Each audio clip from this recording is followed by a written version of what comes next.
হাঁসের গোস্ত দিয়ে চাউলের রুটি অনেক অনেক মজা।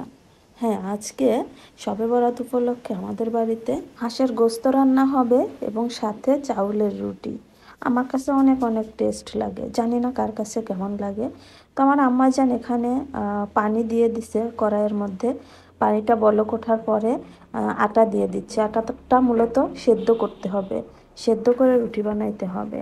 আর যারা এগুলো করতে পারেন তাদের তো আর বলার কিছু নেই। চাউলের আটা মূলত আগে সিদ্ধ করেই তারপরে হচ্ছে রুটি বানাইতে হয়। তো দেখতেই পাচ্ছেন আমার আম্মা এখানে আটা সেদ্ধ করতেছে আর কি। সো হ্যালো এভরিওয়ান, আসসালামু আলাইকুম। কেমন আছেন সবাই? আশা করছি ভালো আছেন। আমি আল্লাহর অশেষ রহমতে ভালো আছি। তো সবাইকে শবে বরাতের শুভেচ্ছা রইল। আজকের এই দিনটা শবে বরাতের দিন আমাদের মুসলিমদের কাছে একটি অন্যতম একটা দিন, খুবই গুরুত্বপূর্ণ একটা দিন। এই দিনটাতে আল্লাহ তাআলার ইবাদত বন্দেগী করতে হবে। আমরা যারা মুসলিম ঘরের সন্তান আছি বা মুসলিম যারা আছি, অবশ্যই আল্লাহকে ডাকতে হবে।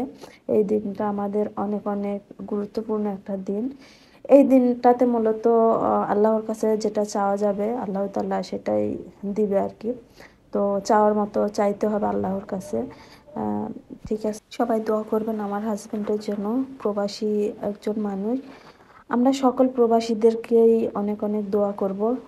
সকল প্রবাসীরা যেন ভালো থাকে, সুস্থ থাকে, সহি সালামতে থাকে, দেশে ফিরে আসতে পারে, প্রিয়জন পরিজনের কাছে, প্রিয় মানুষের কাছে ফিরে আসতে পারে।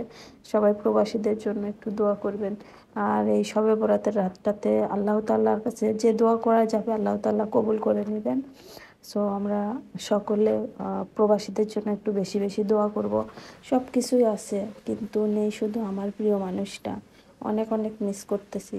জান, আই লাভ ইউ। অনেক মিস করতেছি তোমারে আমি। জানি না আসলে এই ফিলটা কাউকে বোঝানো যায় না, কাউকে বোঝাতে পারবো না আসলে। কেউ বুঝবেও না, বুঝতে চাইবেও না। সবাই দেখবে ভালোই তো আছে, সুখেই তো আছে, কিন্তু ভেতরটা তো কেউ বুঝবে না বা কেউ দেখবে না, তাই না? তো এদিকে আমার আম্মার রুটি বানানো হয়ে গিয়েছে। আর এখানে আমার আপু আবার হচ্ছে হাঁসের গোস্ত চড়াই দিছে।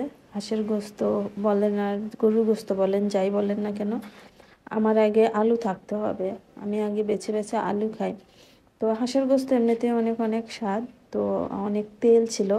তো এই জন্য একটু আলুটা আমি বেশি করে দিছি। আমি আলু খাওয়ার জন্য, আমি গোস্ত চাইতে একটু বেশি আলু খাই।